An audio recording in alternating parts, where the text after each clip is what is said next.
Ni LC4C tau, bukan LC4S. Motor ni bukan untuk on the road je. Korang nak pergi masuk hutan, adventure, lumpur, batu, apa-apa, tak ada masalah.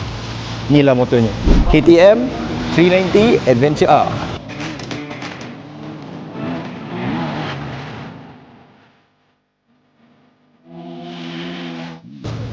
Dengan fork WP Apex, fully adjustable, bump apa semua, on the road, off road, tak ada masalah.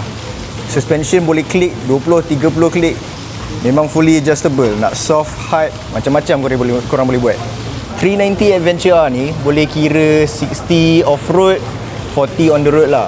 So kalau korang tengok kat sini, dia punya footrest memang grippy. Untuk on the road, basah tak ada masalah. Tapi kalau nak off-road, boleh cabut dia punya getah ni. Dia ada skru kat bawah ni. Lepas tu boleh grip, fully grip lah kasut korang masa pergi on road. Bila lalu lumpur, lalu lecak apa semua, tak ada masalah. KTM 390 Adventure R ni yang keluaran 2026, dia datang dengan meter baru tau. Cuba korang tengok, fully digital TFT meter, ready to race. Korang nak pergi tukar setting apa semua, siap ada KTM Connect tau. Tekan kat sini boleh nampak trip, fuel range berapa.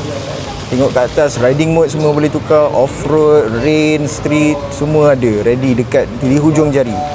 Motor ni on the road, off-road semua memang selesa lah. Siap ada quick shifter up down lagi tau. Cruise control dia ada separate option. Kalau korang nak, boleh ada tambahan lagi So apa-apa pun boleh contact salesman kami tentang tu. Okay, motor ni dia punya rim saiz 21 inci dekat depan, 18 inci dekat belakang. Dia pakai tayar tube tau.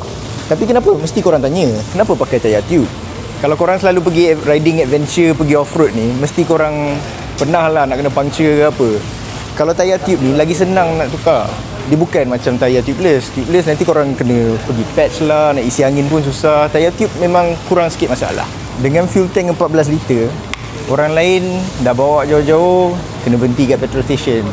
Korang kalau beli motor ni, tak payah fikir panjang-panjang, awak je. So kalau korang minat motor ni, nak tahu harga kat atas. Kalau nak beli, contact je salesman kami. Cari motor, beli motor, jual motor dengan kami, DTM Motor World.